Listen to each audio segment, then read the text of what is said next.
Alright, that's the build in the chat.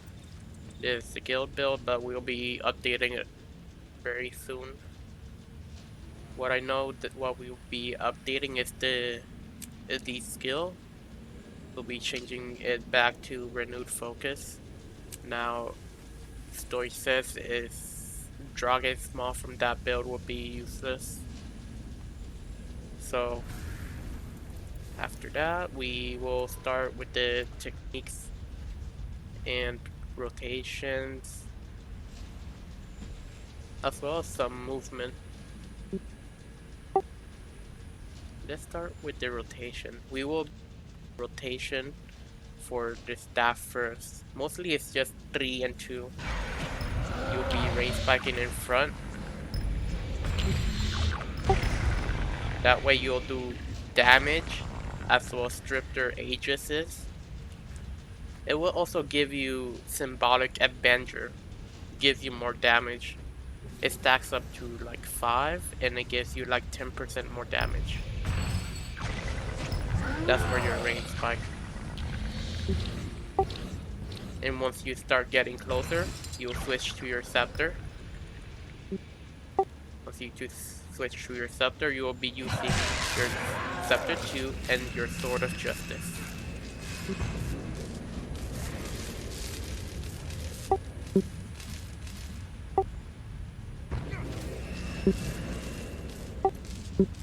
Your sword of justice is your utility skill from that build. It really does a lot of damage compared to another option that someone tells me it can also be used. The other option was the Bane Signet, but it just does way less damage. Not only that, you're like missing a finishing off skill. Any kind of range damage is very good for finishing off downs and anything. Let me just copy paste something to the t-shirt.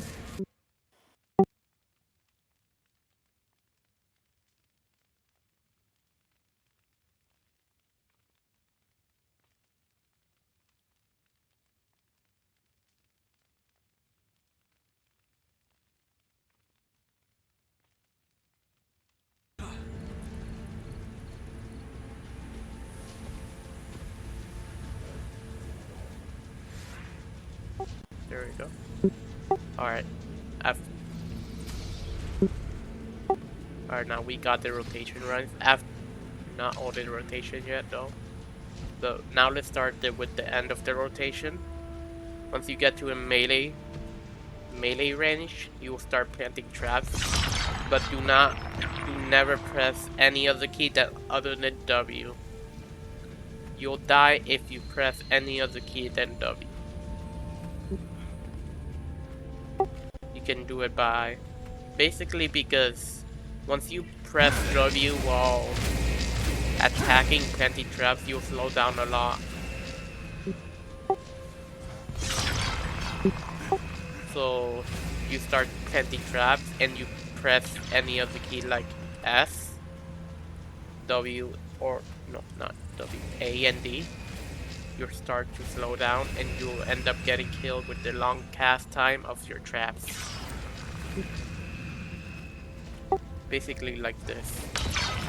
This will slow you down. It will get you, more like melt you. It will kill you because how flanking works in this game. Flanking hits are so deadly if they just look away from you. No, you look away from them for 1 second, you start getting more damage because of it compared if you were looking at them. After that, if you're still in melee range, you can start using your Torch 5. This will help finishing off any downs and anyone in melee range. After that, you can now use your Scepter 2, then return to your staff and start the rotation again.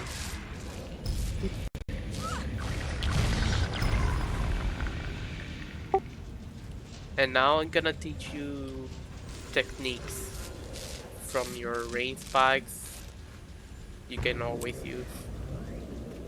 I already taught you one of them, which is with the traps. So once you start using the range spikes, you always want to turn back because you can just do damage without even looking at them. See how I'm just walking back and throwing my stuff on the supply depot? The way you can do that is by turning your camera really fast back, and then you can walk very fast backwards compared to pressing S or anything else.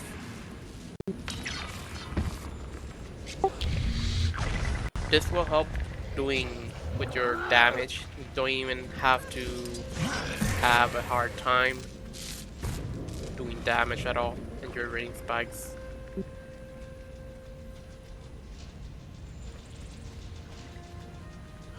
And now let's talk about leading your shots or skills.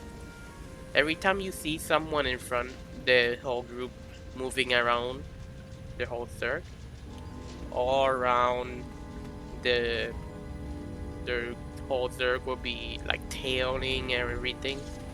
This works against organized group the most because leading your shots will actually put all your damage in front of on them, because once you lead your shots, they'll take all the full brunt of your damage rotation. So basically, if you see someone there and they start to walk over here, you can just lead your shot and put it in front of them. See that? Tell me you saw that. That's the commander at least. Once you put your damage on the commander, the whole Zerg will be on the way to the commander. If the commander is down, it's even better because you can put all your damage and now start melee pushing with your commander. And they'll have to waste all their defenses and cooldowns just to save themselves from that.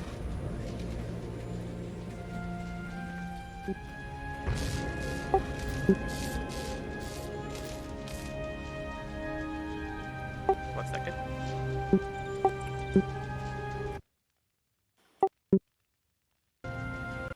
After that, once you lead your shots and everything, you start to kill the commander. You can just have free time to kill all their DPSs, healers, and everything. Just plant your traps once you're going into melee, so you will get the protection buff from your test of fate. This will give you the protection buff as soon as it gets triggered, as well as they only need to just walk into it once. Even if they dodge it, you still get the protection buff. Also, another tip, another part of the rotation, as soon as you start pushing to melee, use your F3. Shield of Courage. So as soon as you go into melee, you just put your traps and turn back to your commander. Never press S, A, or D. You just only need to press W and move your camera.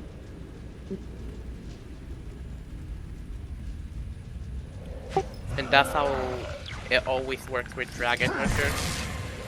Without problem, you will be doing so much damage without taking any kind of damage.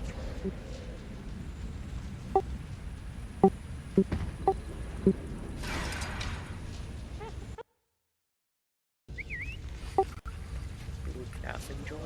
Oh. I think that's pretty much actually. Oh yeah, forget about that one. Okay, once you... There's the Spear of Justice. Pillage. Every time you throw at the anyone, you hit triple. It's pulses as well, so it's infinite triple until it runs out on them.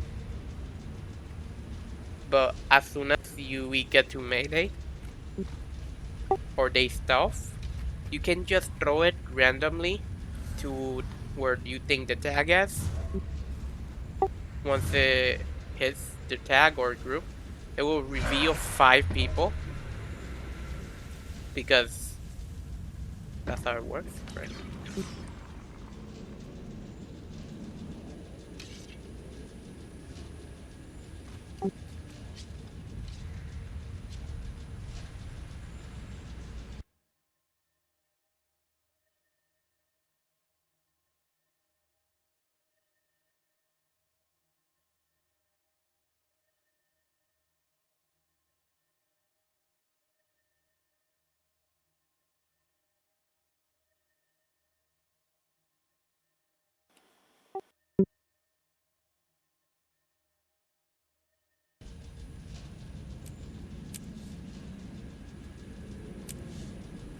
There we go.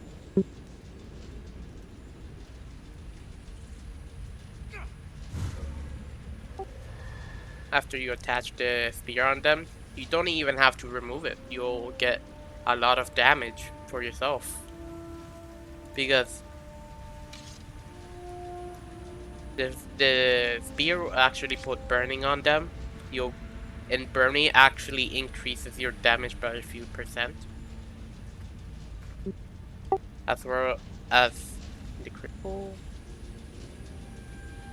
Yeah, they also get reveals for like pulsing fields as well, so they won't be able to stealth again. Your F2, do not use whenever you like to escape or dodge into them. Every time you dodge, use this to their groups, you actually take all the damage from the damage circles. It doesn't work like a dodge. As soon as you see the circles here and you start using your F2, you'll actually take damage from this no matter if you jump over it. It looks like you're jumping over it, but you are not. You'll be taking all that damage from that circle. So if you will take actual damage, like your traps, you'll take damage from that. If it's even worse if you run into a Tesla fate, you'll get like hit critted by 8,000, 12, 10,000 because of it.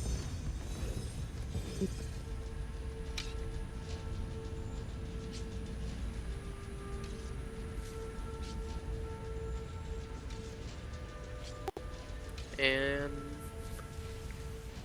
a renewed focus. Let's talk about it since we're now gonna change it in our guild build. Renewed focus. After you use all your F skills, your virtues, you can use renewed focus again to recharge all your virtues again. And that way you'll get your sustain, your blocks, and your heal, your spear as well. And you'll be able to use them again. That's how what makes Dragon Hunter very tanky. And also Renew Focus gives you invulnerability. And I think that's pretty much it. But I use Dragon's Maw because I really don't need Renew Focus at all. Compare, like, if you start getting way better with Dragon Hunter, you'll reach the point you won't even need Renew Focus later on.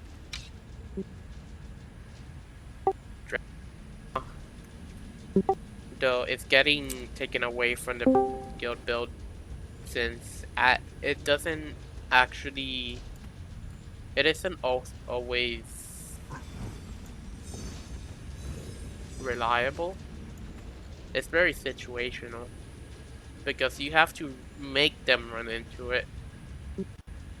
Dragon's Maw will put a CC wall onto anyone,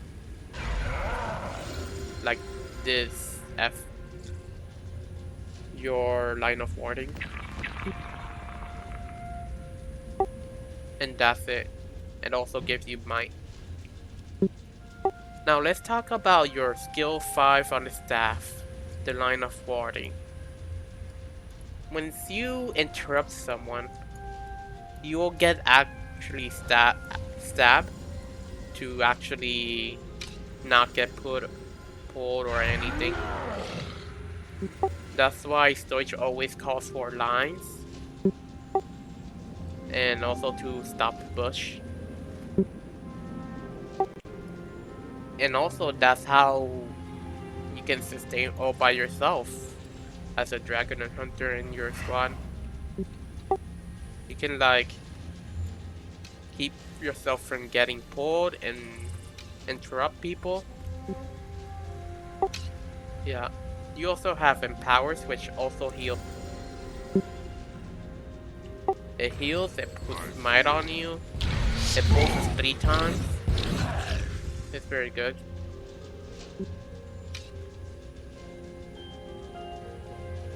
Pretty sure that's it.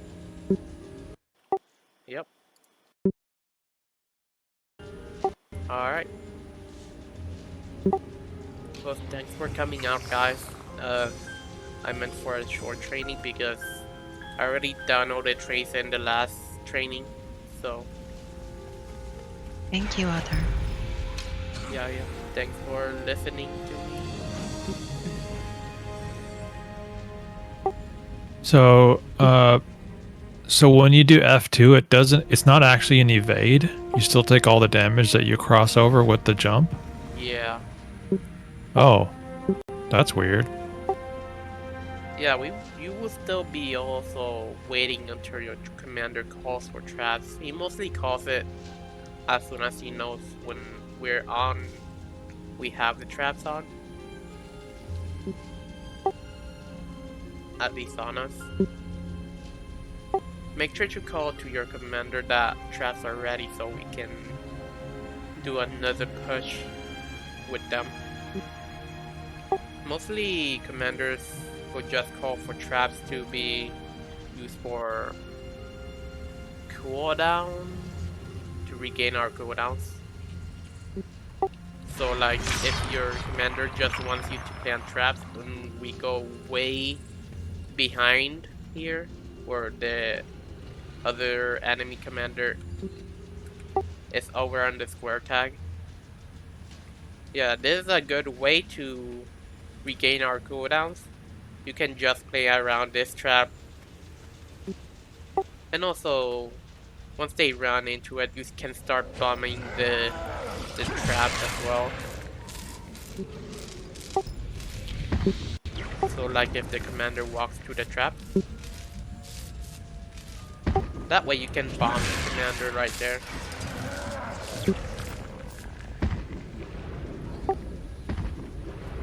Because traps are super strong, really strong. You can do anything with them. Like you still have your traps cooldown after you plant them for waiting 20 seconds. That's pretty. After that, you can just melee push them if they try to push your traps. And now you can press F3, plant your traps again, and wait for your traps to trigger first though. Because if you don't wait until your traps trigger, it will actually disappear and it will not be used. So once your traps trigger, you can have double set of your traps. You can now start planting again after they run into your traps. That's like the most broken thing about traps.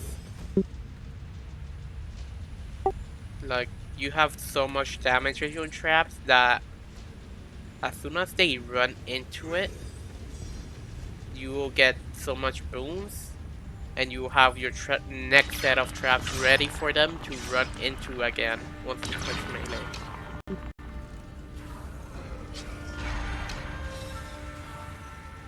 Any questions? So use purification. That's our call. Normally, purification is a heal skill, but it's fine if you use it in your build. Mostly, shelter is safer than purification. Because blocking like damage is way better than just healing it off.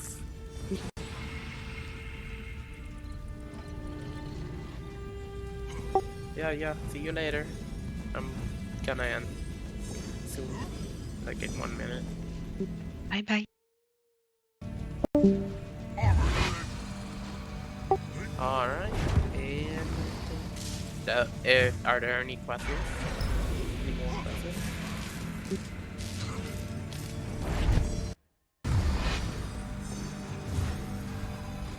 Alright.